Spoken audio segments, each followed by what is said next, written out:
Ok, donc je vais présenter une partie des résultats du projet Anamia auquel j'ai collaboré. Je passe assez vite sur le questionnement de départ, les statuts des sites et des communautés Anamia dont on a déjà quand même parlé lors de la première séance. En fait, je voudrais parler là surtout d'un volet du projet qu'on a pu aborder jusqu'ici. En fait, le pari qu'on a fait dès le début, c'était de ne pas nous arrêter à simplement regarder ces sites, peut-être les cartographier, mais en fait aller parler avec les gens, leur demander, les interroger pour en fait connaître leur propre usage et leur propre point de vue. Et en fait, les interroger surtout sur leurs relations, leurs relations sociales, leur réseau, en fait. Et à partir de là, en fait, essayer de dégager quelque chose de plus sur leur comportement, sur les effets de ces sites sur la santé, qu'on n'aurait pas pu dire en juste regardant les contenus. Alors, en fait, l'étude Anamia, dans son ensemble, ça se compose de 3 gros volets, plus d'autres aspects que vous verrez, mais en gros, en termes de collecte des informations, on a une cartographie des sites web pour construire la typologie dont Antonio a parlé et pour en examiner la structure. Il y a 2 posters à l'extérieur qui font ça. Et puis, ce dont moi je vais parler surtout, c'est le questionnaire en ligne qu'on a distribué en invitant à répondre les utilisateurs de ces sites. Et puis, en fait, un sous-ensemble a été interviewé, a eu des entretiens en profondeur pour aller un peu plus loin dans la compréhension de leur comportement. Donc, commençons par dire quelque chose sur ce questionnaire qu'on a distribué en deux langues, en français et en anglais. On a eu presque 300 réponses. Donc, quelque chose très rapidement sur les participants. On a, sans surprise, on en a déjà parlé, on a une majorité des femmes. C'est moyenne 21 ans. Ce sont toutes des utilisatrices plus ou moins intenses d'Internet, un petit peu par définition. Et ce qui est peut-être intéressant de remarquer ici, c'est que, en fait, c'est ni l'anorexie pure ni la boulimie pure qui dominent, mais les troubles mixtes, parmi ceux qu'elle déclare être leurs troubles. Et il s'agit là des formes mixtes, anorexie, boulimie, ou alors qui passent par des phases, des formes atténuées et des variantes, en fait, mélangées. Donc ça, au niveau des données de base, en fait, c'est sur quoi je vais m'attarder le plus, c'est les réseaux personnels de ces personnes. C'est-à-dire qu'on avait intégré au questionnaire une application graphique qui leur permettait de dessiner, c'est à quoi Didier faisait référence tout à l'heure, c'est ce qui permettait aux participants de dessiner le réseau personnel, l'ensemble de leurs connaissances, dans différents contextes de leur expérience de vie. Donc, en fait, ils voyaient une cible au centre de laquelle il y avait un petit cercle blanc, et cela, c'était le répondant lui-même. Et ils pouvaient rajouter des personnes, c'est les petits cercles bleus que vous voyez là, en indiquant leur nom, ou au moins des initiales, pour pouvoir les reconnaître. Et puis, en fait, on leur demandait de nous dire si c'était homme ou femme et quel était le type de relation. Donc, si c'était amis, membres de la famille, collègues de travail, camarades d'école, etc. Ils pouvaient, en fait, les positionner autour de la cible en fonction du degré perçu de proximité relationnelle, émotionnelle. Donc, bon, les plus proches seront près de moi et les plus éloignés plus loin. Ils pouvaient tracer des liens entre leurs connaissances lorsqu'il y en avait. Par exemple, 2 amis qui seraient aussi amis entre eux. Et puis, en fait, former des groupes. En fait, c'est les cercles que vous voyez dessinés là. Ça correspond à des contextes sociaux communs. Donc, par exemple, mes camarades de classe que je rencontre tous, en fait, dans le même contexte. Et donc, en fait, on a demandé à nos participants de faire ça 2 fois pour le réseau social hors ligne et en ligne. Et au début, effectivement, on avait pris le parti de distinguer très clairement ces deux sphères pour voir après qu'effectivement, la chose est à problématiser comme ça a été annoncé. Alors ça, c'est juste des exemples de quelques réseaux hors ligne de nos participants. Ça, c'est quelques réseaux en ligne. Mais essayons d'aller un tout petit peu plus loin.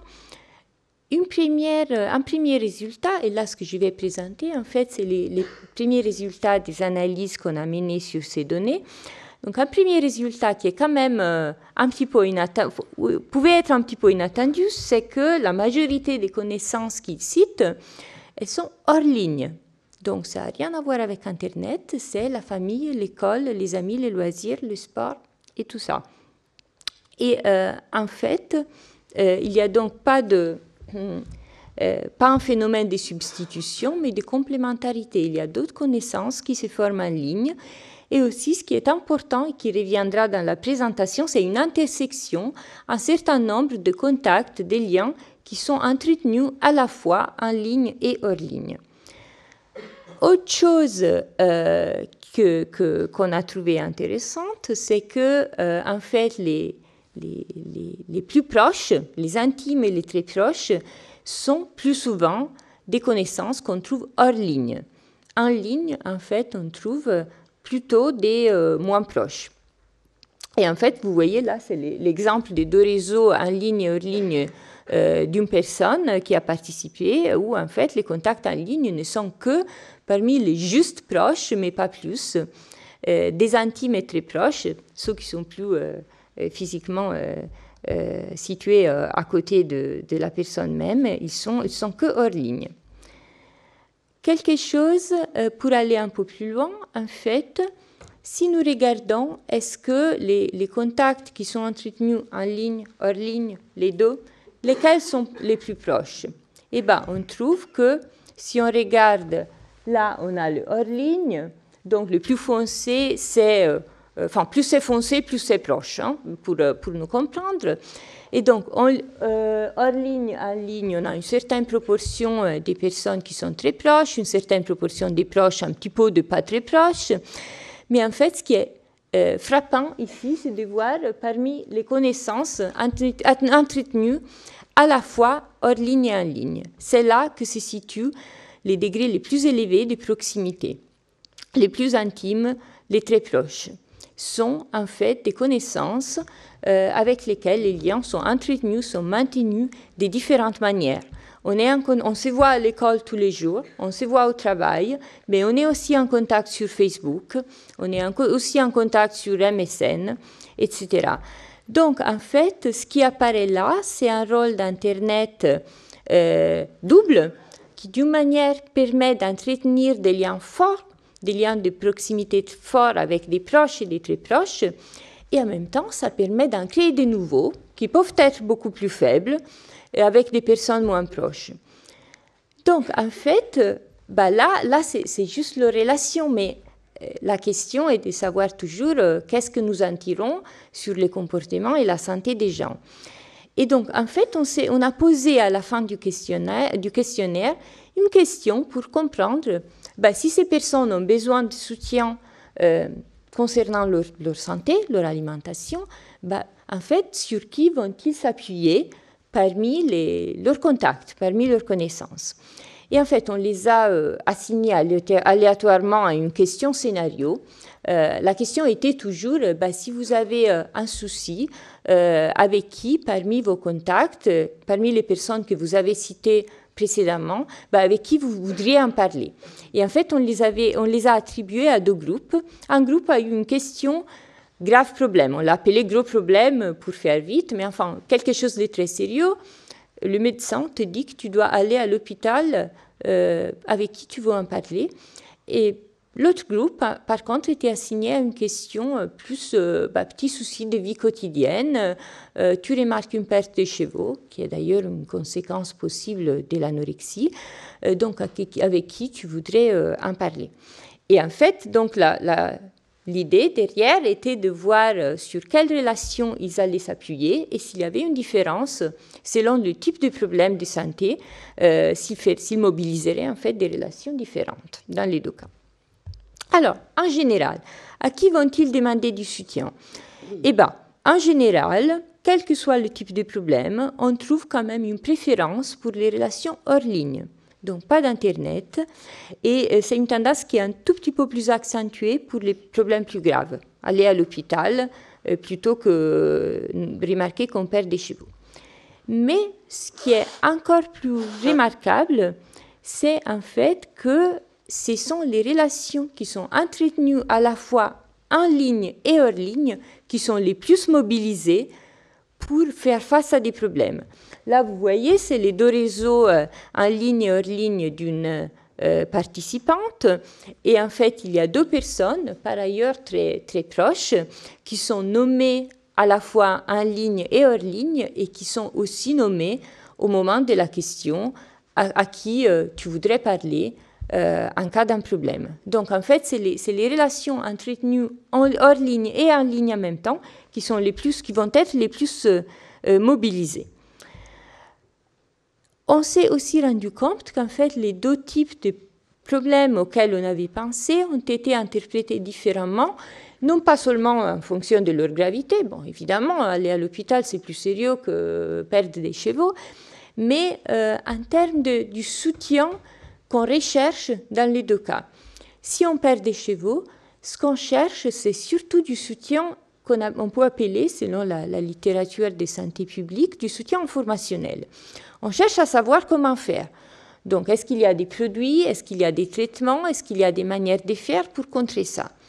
Donc, on cherche du conseil, on cherche de l'information. Par contre, si on doit aller à l'hôpital, et c'est le médecin qui nous a dit ça, ben, ce qu'on cherche, c'est plutôt du soutien de type émotionnel, de la sympathie, quelqu'un qui nous rassure, qui nous encourage, quelqu'un à qui faire confiance. Ou alors, ça peut être aussi du soutien de type instrumental, tangible. Quelqu'un qui m'accompagne en voiture, quelqu'un qui vient avec moi et parle avec les médecins et s'occupe de la bureaucratie, de mettre à jour ma carte vitale, des choses comme ça. Donc, en fait, c'est deux types de soutien complètement différents et les types de relations mobilisées dans les deux cas ne sont pas les mêmes. Si on perd des chevaux, on va demander à quelqu'un qui s'y connaît un peu en choses médicales, une amie dont la mère est pharmacienne, une amie qui s'y connaît en choses médicales, peut-être même au médecin pour savoir comment faire. Si on doit aller à l'hôpital, on cherche quelqu'un de très proche qui peut nous soulager, qui peut nous encourager. Des proches, ma famille, mon copain, mes amis les plus proches. Et en fait, quid de la proximité relationnelle? C'est quand on fait face à un problème sérieux, l'hospitalisation, qu'on veut s'appuyer sur des relations très très proches, voire intimes, parce que c'est là qu'on trouve le soutien de type émotionnel ou instrumental dont on a besoin. Là, cette participante a nommé deux personnes qui étaient les seules très proches dans son réseau, hors ligne par ailleurs. Les autres, qui sont tous moins proches, ils n'ont pas été nommés comme des contacts avec qui elle voudrait parler si elle a des problèmes. Et par ailleurs, on trouve que le partenaire, lorsqu'il y en a, il est nommé dans ces cas-là, mais il n'est pas recherché si on a un petit souci. Il n'est pas recherché si on a une perte de chevaux. Pour ça, on est un peu plus indifférent, en fait. On peut demander, on peut en parler avec quelqu'un qui est proche, mais pas nécessairement. Là, cette participante, en fait, a choisi pour un petit souci, le petit souci de la perte des chevaux, deux très proches, et quelqu'un qui est juste proche, mais en fait avec l'idée que ça doit être en priorité quelqu'un qui peut avoir des informations utiles, et c'est un peu indépendant de la proximité. Après, il y a quelque chose que nous avons trouvé très intéressant, c'est que en fait, les gens tendent à parler des choses qui ont trait à leur santé, qu'elles soient petites ou pas petites en fait, mais en gardant leurs contacts, leurs connaissances séparées. on tend en fait à s'appuyer sur des relations qui sont plus individualisées, qui sont situées dans des espaces sociaux moins cohésifs. Et c'est surtout en fait en cas des problèmes sérieux, plus que dans le cas des petits soucis. Pourquoi? En fait, l'hypothèse qu'on a faite, c'est que si on parle d'un problème personnel, d'un problème de santé avec d'autres, des connaissances qui sont elles-mêmes intégrées dans des réseaux où tout le monde connaît tout le monde, des groupes très cohésifs, des groupes où on se parle beaucoup entre eux, et bien en fait, ça va faire un peu tout un groupe social contre soi-même, et ça peut imposer des contraintes sur la personne dans le sens de faire ressentir un jugement naturellement négatif, ou peut-être se sentir obligé d'entreprendre des soins parce que c'est les autres qui me poussent vers le besoin de le faire, mais ce n'est pas parce que moi je les désire vraiment. Ou alors c'est faire contrôler son alimentation, ce que ces personnes aiment manifestement pas trop.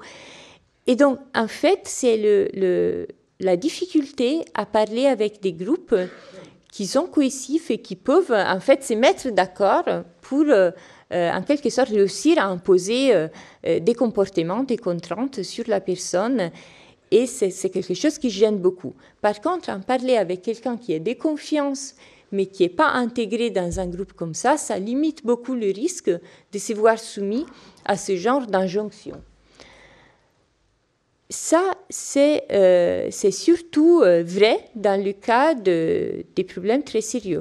Et donc, en fait, là, par exemple, cette participante a choisi d'en parler avec juste une personne qui est très proche, qui est en contact hors ligne et qui, en fait, n'est en connexion avec personne d'autre dans son réseau. C'est donc un contact individualisé. Par contre, quand on recherche du soutien plutôt de type informationnel, et ben là, ça a plus de sens de s'appuyer sur un groupe, même cohésif, dans la mesure où ce groupe il est séparé de tous les autres contacts de la personne. Je fais l'exemple, avoir un double profil Facebook. Un premier profil Facebook qui reflète la vie en général, donc il peut y avoir les parents, la famille, les amis, les copains d'école et tout ça, et où on ne parle absolument pas d'une perte de cheveux qui peut en fait ramener à une perte de poids. Mais s'il y a un forum dédié, ou alors un deuxième profil Facebook, juste consacré à ce type de discussion, ce que certains de nos participants ont dit avoir, et bien là, c'est possible. Là, ça a du sens parce que d'autres membres du forum, ils vont être dans la même situation que moi. Ils vont peut-être déjà avoir vécu ça. Ils ont peut-être déjà trouvé des remèdes. Et en plus, ils ne connaissent pas mes parents, ils ne connaissent pas mes camarades d'école. Ils ne vont pas raconter aux autres que j'ai ce problème-là. Et donc, mon individualité, mon pouvoir décisionnel est préservé. Dernière chose que je voudrais mentionner parmi ces premiers résultats est que la question, qu'on a posée dès le début, est-ce que faire partie de ces groupes, communautés, sites web en ligne, ça indique un rejet des institutions de santé? Alors, déjà, si on regarde tout bêtement combien d'entre eux qui déclarent avoir un trouble alimentaire, qui admettent ouvertement avoir un trouble alimentaire sont suivis, c'est plus que la moitié. Et puis, un nombre bien plus élevé si on considère le fait que certains peuvent être suivis maintenant et peut-être ont eu des épisodes de suivi dans le passé, ou alors ils ont été suivis, mais plus trop maintenant, ou alors dans une moindre mesure. Enfin, si on somme tout ça, c'est quand même un gros pourcentage. Et d'ailleurs, il y a certains forums où on n'est même pas admis si on n'est pas suivi. Parce que là, j'ai cité la phrase d'une personne qui était modératrice et qui, première question, posait à quelqu'un qui voulait s'inscrire, êtes-vous suivi? Mais le deuxième indicateur, qui était peut-être plus intéressant pour nous dans cette perspective réseau, c'était est-ce que, s'ils ont un problème, ils vont demander un professionnel de santé, que ce soit leur médecin, leur infirmière, leur psy, enfin, ça dépend. Et la réponse est oui. La réponse est oui, et c'est très fort. Alors là, c'est juste un exemple une personne qui a inséré son docteur dans son médecin, dans son réseau, et qui, en plus, après, l'a cité dans la question à qui vous voudriez parler en cas d'un problème. L'effet est un tout petit peu plus fort, est présent avec tous les problèmes, c'est un tout petit peu plus fort avec les petits soucis pour cette question du soutien informationnel. En fait, c'est un professionnel de santé peut me dire sans doute de quoi ça dépend ma perte de chevaux et comment je peux faire pour la contrer. Mais dans tous les cas, on n'a vraiment pas des preuves là qu'il y ait un rejet des institutions médicales ou alors des professionnels de la santé. En fait, ce qui apparaît, et là je commence juste très brièvement à annoncer quelque chose qui apparaît des entretiens, mais Estelle et Christelle développeront cet après-midi là-dessus. Mais en fait, il y a des besoins à satisfaire qui apparaissent très très clairement, des besoins à la fois de simplement d'écoute et de compréhension, mais des deux types de soutien dont on a parlé, soutien informationnel en priorité, et soutien peut-être pas tellement émotionnel, qui est plutôt recherché vers des très proches, mais du soutien en termes d'aide concrète, rechercher des solutions, mettre en place des structures, des services pour satisfaire en fait à leurs besoins. Donc, en fait, c'est plutôt l'indication qui apparaît de ces premiers résultats qu'on a commencé ces premières analyses, en fait, des résultats, c'est plutôt qu'il y a un besoin, une demande, en fait, des services, et que des fois, la création des blogs et forums est plutôt une manière de compenser ce qu'elle voudrait avoir, peut-être sous une forme mieux organisée, plus sophistiquée, mais qu'elle voudrait avoir dans un service de santé. Et ça, c'est le premier, disons, le premier résultat de la réflexion dans ce sens. Donc là, je crois que je dois m'arrêter. Et donc, c'est juste pour résumer rapidement les conclusions essentielles. Le fait que les relations en ligne et donc les interactions sur les sites dits pro-ANA, en fait, ne sont pas du tout un substitut des relations hors ligne, mais un complément. Et donc, voilà, remettre en question cette séparation. Et puis, en fait, quels types de soutiens sont recherchés? On a différents types de soutiens en fonction des différents types qu'on peut rencontrer, et ils diffèrent, ils sont bien variés avec différents types de troubles. Et puis, en fait, l'organisation stratégique de ces contacts et de ces sources de soutien à repérer dans ces réseaux, en ligne et hors ligne. Et finalement, le fait qu'on n'est pas là face à un rejet des institutions médicales. Et là, je vous remercie.